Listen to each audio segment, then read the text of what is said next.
Alright folks, today we're going to talk about some trig identities, and that's just a fancy way to talk about properties or patterns from the unit circle. So now that we know all the values on the unit circle, meaning the original 4 points, and the 3 in each quadrant with a 30, a 45, and a 60 triangle, we're going to talk about this holistically and some patterns we notice. Okay, the first thing you're going to do are read through this. You'll have to do something on these first 2 triangles and then answer questions 1 and 2 for me. Okay, once you've done that, you can come back to the video and we'll talk through those items. Okay, so pause the video now to try those. Okay, the first 2 just asked you to verify the Pythagorean theorem, which just means literally plug it in and simplify. And if that Pythagorean theorem is true, when we have a radius of 1, then we can talk about it as any triangle that we can create using a point along the circle, and that includes the exact values, but it also includes values that are not special triangles. And that's what we saw on problems 1 and 2, is 3/5 is not one of the ratios that we've been practicing, like 1/2 square root of 3 over 2 square root of 2 over 2, but we can figure out that ratio using Pythagorean theorem just in substituting. Now hopefully you notice this word all possible values. Okay, when we think about cosine being 3/5 on the unit circle, that indicates the x value is 3/5, so it's not all the way to 1. And that can happen in 2 places, quadrant 1 or quadrant 4. So that means the sine value that corresponds to each of these 2 triangles, if we drew them in, okay, one will be positive and one will be negative, or when we know Pythagorean theorem, when we take the square root of something, we have a plus or minus answer. Okay? Number 2 was a little bit more challenging because you had a number that didn't come out nicely. At this stage, when we take the square root, we have the square root of 8 over the square root of 9. And the square root of 8 breaks down to 2 square roots of 2. Square root of 9 is 3. So we've got plus or minus 2 square roots of 2 over 3. Okay, that, of course, then means tangent. We're going to have to use that same ratio. Remember from last time, it's sine over cosine. And our sine was given to us, and we can just use that ratio. If it helps you to think about from before geometry, when you learned about SOHCAHTOA, a tangent also is opposite over adjacent, and you can work through it that way as well. Same ratio. You do have to, once you simplify the 3's by multiplying by the reciprocal, you do have to rationalize by multiplying by square root of 2 on top and bottom. I do want to take a little bit to talk about this. When you take a negative over a positive, that's negative. When you take a negative over a negative, that's positive. So if plus or minus is involved somewhere in your fraction, the answer will always be plus or minus. And again, that goes back to thinking about the unit circle here. If we are saying sine is negative 1/3, that means our y value is negative 1/3. So maybe there is 1/3 of the way to 1, and here is 1/3 of the way. So if we draw our little triangles in, here the cosine is negative, here the cosine is positive, going to the right. Same thing goes with tangent. We have a negative over a negative here, so tangent would be positive. Over here I have a positive over a negative, or negative over positive, but I would have tangent be negative, so plus or minus. So in general, when we talk about Pythagorean theorem, we know it's a squared plus b squared equals c squared, where c is the hypotenuse. But if we specify that we're talking about the unit circle, the hypotenuse is always 1. So c squared is 1 squared, which is always 1. And if we're talking about the unit circle again, this x value, or one leg of my triangle, is referring to cosine. So we would write that as cosine squared. And for trig expressions, they do put the squared after the cosine before the theta, so that they're indicating that that fraction's being squared, not the angle. And then our other leg of the triangle is our y value, or our sine value. So instead of b squared, we're going to have sine squared. And that's exactly what you did without realizing that this is a property that's true when you subbed in here, is we have the sine value, we plugged in the sine value, remember these are interchangeable, and then we just simplified. Okay, but we're going to explore some other relationships. Okay, so this asks us to fill in the 4 ordered pairs on this unit circle.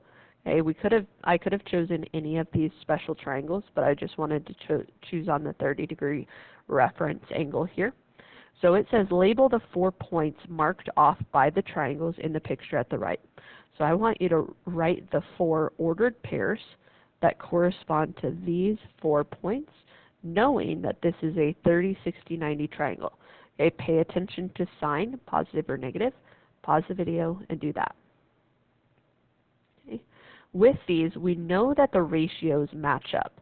I'm seeing the square root of 3 over 2 for every single cosine that is on this marked off section. But what changes is sometimes I'm going to the right, where those would be positive x values, and sometimes I'm going to the left where they're negative. Similarly, all of the y values on these triangles are the same length. They're the 1/2, but some of them are positive and some of them are negative. So as I go up, we have a positive sign ratio, and as I go down, I have a negative sign ratio. Okay? We're going to use these general patterns to talk about angles and a few more theorems here. And to help you with that, I put a link on Canvas to an interactive unit circle. Okay, so if you go to the agenda page, you'll find that link. Just click on it, and I'll bring up this. Okay, so on this circle, you have marked off an angle, and I specifically set it for 30 degrees. But I just want to show you that you can rotate that angle around and change the value. And what we're going to do is explore each of these different identities. Okay, so the first one up is called the opposites theorem. Okay, and it's called the opposites theorem because we're going to compare how positive 30 and the opposite, negative 30, compare on our unit circle, specifically for cosine, sine, and for tangent. So these really are talking about opposite directions on that unit circle. We've got counterclockwise is our standard position, and clockwise is going backwards. Okay, so when we do that, if we just focus on here, you'll notice this is our positive 30 degrees, and clockwise would be this one, and the cosine values match up perfectly. The sine values don't. They're opposite. Okay, one's positive, one's negative. And then the tangent ratio, okay, if we have this positive over this positive, we'd get a positive ratio. And if I take this negative over this positive, I'd get a negative ratio. So the tangent switches signs as well. But what I wanted you to do on your unit circle here is see that this pattern is true not just for 30 degrees, but it's true for any angle that we set. So if I drag this into quadrant 2 instead, say this is like 131. Okay, if I look at the cosine value, it stays exactly the same. They're both negative. If I look at the sine value, they switch signs. And because one of them stays the same and one switches, the tangent here would be negative, the tangent here would be positive, and those ratios would switch. So how we formalize this is kind of like what we did in chapter 1 with functions when we talked about even and odd. We looked at negative x, plugging it in, just like we're doing now. We're looking at negative theta, and we're seeing how that compares to the regular angle, okay, the regular x. If they were equal, then that was even, but if they were opposite, we just put a little negative in front to say it's the opposite sign of whatever it started with, and that meant odd. Okay, so we can use this same notation. What we're going to do is compare it to the regular theta, and the only options that we have, because we're dealing with triangles that are the same size here, is it could be equal to it or opposite, where we would put a negative. Okay, so what I want you to do is draw a little visual to help us represent each of these. Okay, when we think about theta, I want you to think about 30 degrees. And when you think about negative theta, that would just mean a negative 30 or clockwise 30. And we're just going to talk about the signs. So here we have positive, positive in quadrant 1. And here we have positive, negative in quadrant 4. So the cosine is the x value. They stay the same. We leave that alone. Okay, we're going to do the same thing with sine here. When we talk about the sine value, they switch, so we just put opposite in front. And because tangent here is positive and tangent here is negative, these ones also switch, and we say the opposite of whatever tangent was. Okay, we're going to do this for every single property, and these things are going to look similar. So what I want you to do is spend some time exploring with this app Okay, so deselect this negative theta, and then think about pi minus theta. That's our next one here that you see, supplements theorem. Okay, because this is like 180 minus theta. If I take 180 minus 30, that's 150, and those are supplementary angles from geometry. Okay, but I want you to look at all of these. So you're going to take some time to do supplements and half turn and see if you can identify what pattern is happening. Again, it's going to be cosine, sine, tangent. You just have to decide, was it exactly equal or did the sign change? Okay, so pause the video and try those for me. Okay. With this one, hopefully you noticed that there was this pattern where it kind of reflected over this y-axis, and you could do that anywhere on the circle. Back in geometry, we didn't have negative angles, but you can have negative angles with this pattern here, because you can take pi minus 30, where 30 is a negative 30, okay, and they cancel out and add together. So it is possible where we see one positive and one negative value and still call them supplements. Okay, but what's important is to talk about the pattern of the points. So positive, positive goes to negative, positive. So the cosine switches sign. The sign stays the same. And because this was positive tangent and this ratio would be negative, tangent also switches. Okay, this one over here, same thing. Draw a little picture for yourself.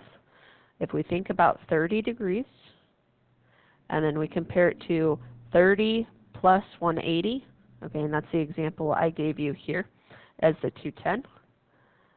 Then we want to talk about these. Positive, positive, negative, negative, and when you were looking around with your app, the values were diagonal from each other. If you were in quadrant 1, it kind of looks like our picture that we just sketched. But that tells us that the cosine changes, the sine changes, but because both of those change, the tangent actually stays the same. Okay, so positive over positive is positive, but negative over negative is also positive. Okay, so that one stays the same. Okay. The next two on the back are a little bit different, which is why I pushed them to the back and you don't see that unit circle with the 4 triangles anymore. So we're going to talk about these one by one here. First is called the periodicity theorem, and we're going to talk more about this word period next chapter as meaning to sine, cosine, and tangent and their graphs. But on here, the piece that was involved for this expression is 2 pi. We're adding 2 pi. And when you do this, you'll notice there was only one triangle that showed up, but there were 2 angles that were labeled here, and they both were the same. And in practicality, that's not super true. I gave you examples on the front page, but I didn't here. So if this is 30 degrees, if we add 2 pi, we're really adding 360 degrees, so that would be 390. But if you think about the visual, 30 degrees is here, then 360, 390 would land on the same spot. Okay, so the periodicity theorem just says when you add any multiples of 2 pi, like 2 pi, 4 pi, 6 pi, you're always going to land in the same spot. And if you're in the same spot with the same triangle, they all have to stay the same. They can't switch sign. Okay? Let's take a minute to talk about complements. And I drew you a visual over here, but again, we're just going to play around a little bit with the app so you can see more flexible with the different angles. Bring your angle back to quadrant 1 if you would. Doesn't matter where. And then deselect to just select that last one, the pi over 2 minus the theta. And I'm going to drag these so they're a little bit further apart. Okay? And you'll notice we have 2 angles here. This is called complement theorem because in geometry, complements are 2 angles that add up to 90 degrees, and we're seeing that. The symbol, we've got pi over 2, which is 90. Mathematically, if you want to find a complement, you take 90 minus the number. Okay, so the example we've been working with is 30 degrees. 90 minus 30 is 60. So that's what your drawing here has, is a 30-degree focus and a 60-degree focus. Okay, but I want to talk about this in just general for what we see here. You'll notice these ordered pairs look a lot alike. Okay, we're seeing the same numbers, but they're not in the same place. This x value is the y value of the other one, and this y value is the x value for the other one. What this indicates for us is that the cosine on this triangle is equal to the sine on this triangle. So when we read this, this literally says cosine of the complement, and we can say is equal to sine of the original angle. Similarly, if we look at sine of the complement, that's equal to cosine of the original. Okay? And so maybe we'll just add here for these points, assuming this is your 0, 0. This is the ordered pair 1/2 square root of 3 over 2. This is the ordered pair square root of 3 over 2, 1/2. And you can see the relationship that these just switched places to get to the other ones. Now, if those switch places, then tangent is also going to do something. Okay, when we think about tangent, we know that it's y over x, but that comes from sine over cosine. So specifically, this theta is this whole expression here. So I'm saying tangent of this would be equivalent, if I switch the places of them, to cosine over sine. And I'll actually write this just a little bit better so we can see the direct relationship. Okay, rather than just drawing that arrow, I'll actually write it out.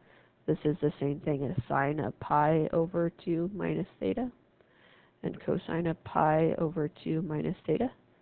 This sine was equal to cosine of the original. This cosine from up above was equal to sine. And that's just a fancy way to say that you flip the fraction. Okay, so another way you can write it is 1 over tangent. And this literally says the reciprocal of tangent. Okay, so if we know tangent, we'll just flip it over. Okay. So now we're going to practice how these are used. Okay, so we're saying that sine is 7/8, and we're going to use all the identities to decide whether this would be equal to 7/8 or the opposite of that, negative 7/8. So what I want you to do is draw a little picture for all of these, and we know that this angle is not 30 degrees, because if it were 30 degrees, that the sine would be 1/2. It's not. But we don't need to find the angle to recognize the pattern. So I want you to draw a picture always using 30 degrees, and then decide the pattern, and then go back to the fraction to fill it in. So here's how that works. We're going to start with thinking about on a circle 30 degrees, and then decide where this would go. This would literally say negative 30 degrees, which means clockwise 30 degrees. And we just want to compare the signs here. Specifically for this one, we're looking at the sine, which tells us we only care about what happens with the y value. The y value from here to here switches, so it's equal to the opposite of sine. If sine is 7/8, the opposite of that is negative 7/8. Okay, we're going to do the same thing on the next one. Draw a little circle here. We're going to always start with 30 degrees, and then we're going to take 180 minus 30. It's 150, and that will be our second point we plot. So 150 is over here in quadrant 2, and we're going to compare the signs again. Again, we don't care about the cosine, so you don't even need to fill that in. So here, from positive to positive, it stayed the same. So it stays regular sine, which means it stays regular 7/8. Okay. Next one. Okay, always start with 30 degrees, and then 180 plus 30 gets me to 210. 210 degrees would put me in quadrant 3. Okay, from here, always positive there, but I'm going left and down, so the sine value would be negative here, which means they switch. And if they switch, this positive 7/8 goes to negative 7/8. Now, this last one, what I want you to do is if you see a pi over 2, recognize that as 90 degrees, and that thing is going to be a complement. We know that because 90 minus 30 is 60, and 60 and 30 are complementary angles. These are the weird ones. If you draw a visual for this, here's a 30, here's a 60, those are different triangles, which means that one side is going to flip to the other. This one, honestly, I won't really draw a picture for. It's one that I just have memorized, and I encourage you to do the same. Just remember, if you see that 90 in front, that's your weird one where it switches from cosine to sine to cosine, or tangent to the reciprocal. So here, this is going to switch to sine, which is good news because that's what we have, and we just steal the 7/8. Okay? I want you to try number 4. The only thing I'm going to remind you is this, we know, cannot be a 30-degree angle. We know that, okay, because cosine of 30 degrees is a positive square root of 3 over 2, or a positive 0.8-ish. All right, this is not going to work, but we're just using the pattern from 30 degrees to decide whether it stays this negative 0.32 or switches to a positive 0.32. Okay, so pause the video and try those. I will help you with part D because it's a little weird. Okay. Here, you should have gotten that it stayed the same. So it stays negative 0.32. Your visual is here to here. Cosine is the x, it stays. Okay, pi minus theta, we've got here and here. Cosine switches. One goes negative, one goes positive. So the opposite of cosine is a positive 0.32. Okay, this one is our half turn because I'm going halfway around the circle, and the cosine is going to switch again. So it'll be positive 0.32. And why I wanted to talk about D is because I emphasized that for this to be a complement, that 90 had to be in front. Okay, this 90 is not in front.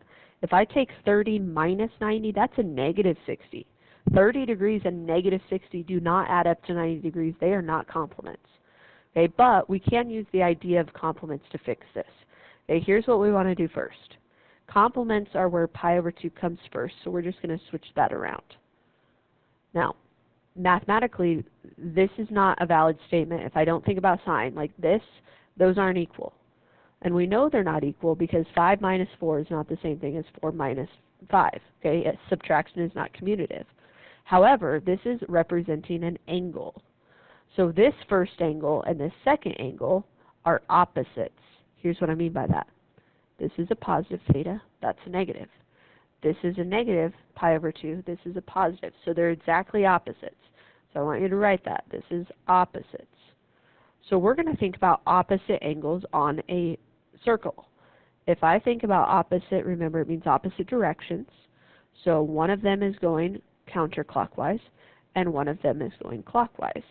So these two things, we're looking at how the signs relate. So here, positive, here, negative. Those are opposite. We just have to put a little negative in front. Okay, but that doesn't help us because we're still only knowing cosine at this point. Okay, this is where we can actually now say that this is a complement. This right here we know goes to cosine, okay, because that's the weird one. But the negative just goes along for the ride because it was out from the front from the opposites theorem. So it's really 2 steps in one for a final answer of 0.32. Okay, visually, here's what this says. Because I want to show you the math of why this is working. Here this says take your angle, and I'm still going to use 30 degrees, and subtract 90 degrees. If I subtract 90 degrees, I'm going backwards here. So this was a positive and a positive, and here was a positive and a negative. Okay? They switch signs, but then also they switch order of the triangles. Again, they're 2 different triangles here, so we've got to do both in this case. Okay? All right. We're going to do one more thing today that's new. The rest is just practice, and this is making these theorems apply to proofs. Okay, don't be scared of that word proof. These ones are going to be pretty basic. They'll all follow the same formatting. We just have to show that these two things are equal. To do that, we have to see, is the left-hand side regular sign or opposite? And then is the right-hand side regular sign or opposite? And they better match.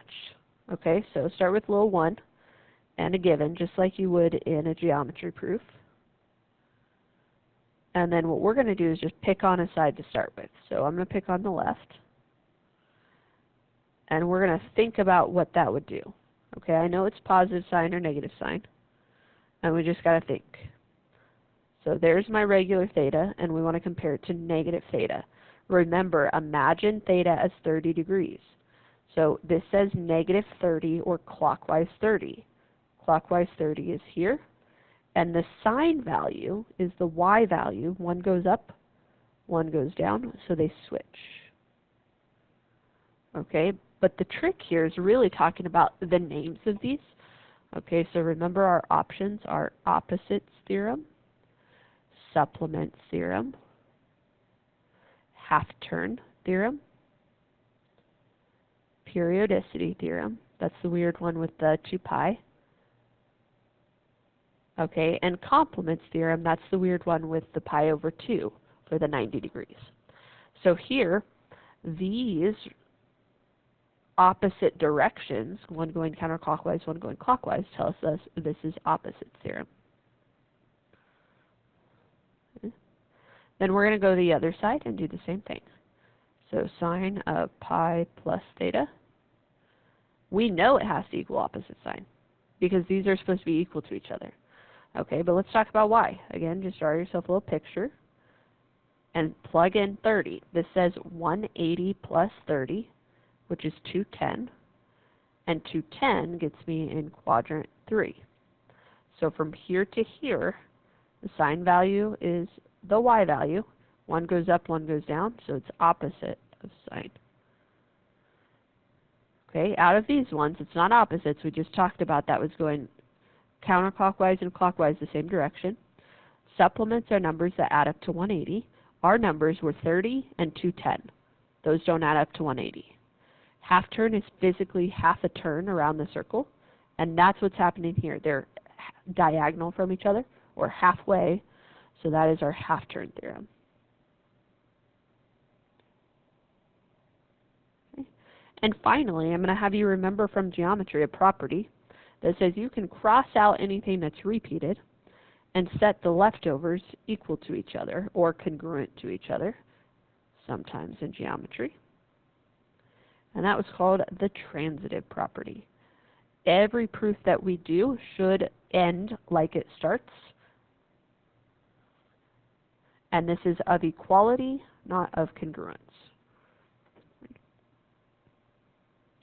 All right, same thing on this one. Put a little 1 and a given. And we're going to start with one side. I don't care which side you start with. It doesn't matter. In fact, if we know they're supposed to be the same and you know one more confidently than the other, start with it. Okay, especially as we're practicing where these things show up. We're going to have to look at both anyway.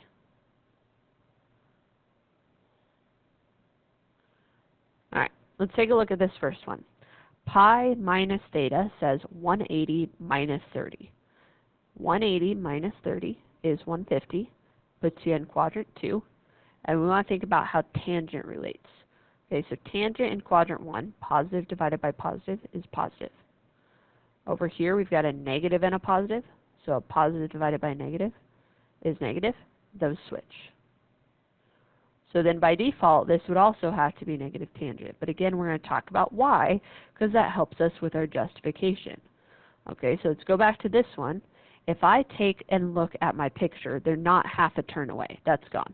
They're not opposite directions. That's gone. We're between supplements, periodicity, and complements. If you see a pi in it, it's got to be supplements or half turn. Okay, if you look for those patterns. This is supplements because our angles were 30 degrees and 150 degrees, and those two add up to 180. Okay, so this is supplements theorem. Okay, last one here. Let's talk about why it's opposite tangent. Okay, so first we're focusing on pi plus 30. 180 plus 30 is 210. And here, halfway around the circle, that's a half turn. Okay, if we look at this, tangent in quadrant 1 is positive. Tangent down here is actually also positive, but the reason this negative showed up is just because there was a negative out front. It came along for the ride. Okay, But when those are matching, we cross it out and set it equal to each other, just like it was written in the original problem.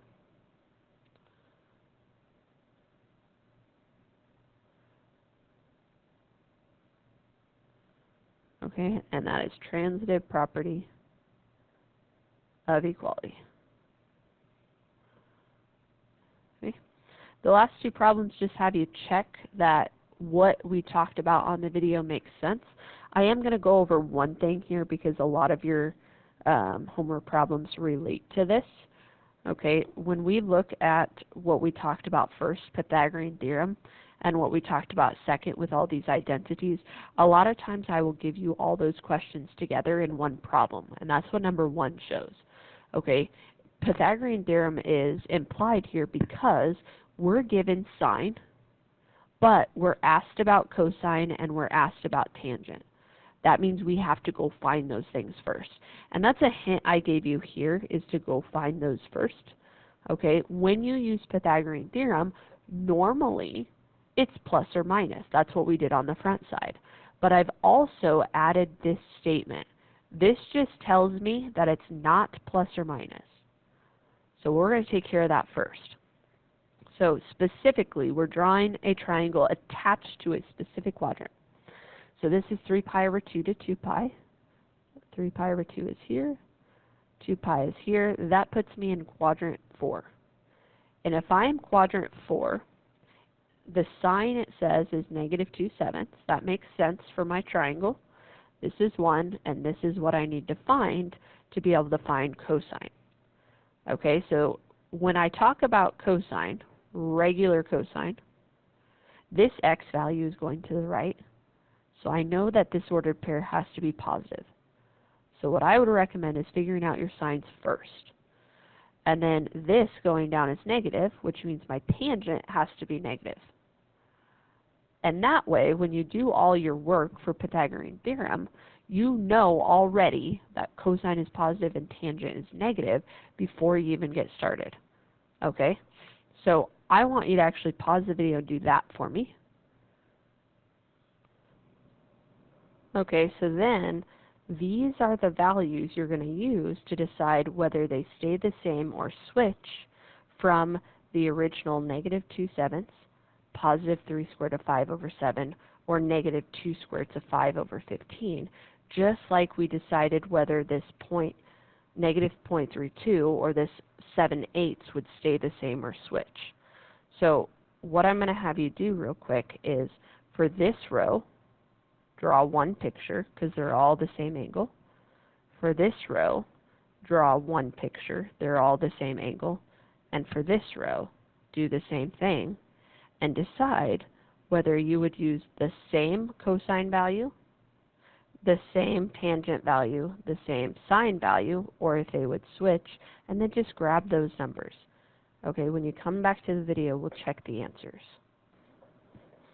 Okay, so check what those all equaled. Okay, remember when we talk about these locations, one of them is going to stay the same and one of them is going to switch, or the other two will switch. So at opposites, cosine's the one that stays the same, the other two switch. So cosine, you keep the original sign. These two, you flip the original signs. Okay, on the next one, we're first quadrant, second quadrant. So the sign is the one that stays the same. We keep that negative. The other two signs have to switch from what you saw here. This last one, we're quadrant 1, quadrant 3, diagonal. Tangent is the one that stays the same. Okay, so the other ones are going to switch their original sign. Okay. The only thing I want to talk about with this proof, because I believe with confidence that you can complete the rest, is the name for this one. Remember, if you see 2 pi, that is your periodicity theorem. Okay, periodicity theorem. Okay, you may struggle with your homework because it's a lot of information to take in at one day. Okay, please come in and get some help, especially if you were gone, to talk over some of these things, and we can go through some examples together. And we will spend time more next class on review day covering some of these concepts.